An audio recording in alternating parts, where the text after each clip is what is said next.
You were taking a stand for Dr. Moore. I don't understand why he doesn't need you to fight these bags. Would you take stands for this entire hospital? Your first priority needs to be this place and its patients. Should I be proud to introduce you to Barris? Hi, how are we doing in here?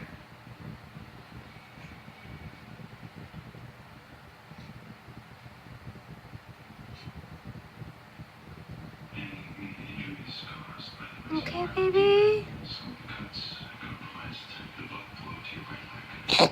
Unfortunately, we had to amputate both. Well, and they were called 911 and then the firefighters broke in. Oh, this saved your life. Damn razor wire. Here most of it down. Then I fell off the ladder into the whole mess of it. Taking you down. Yeah. My husband and I, we didn't trust people. There's so much bad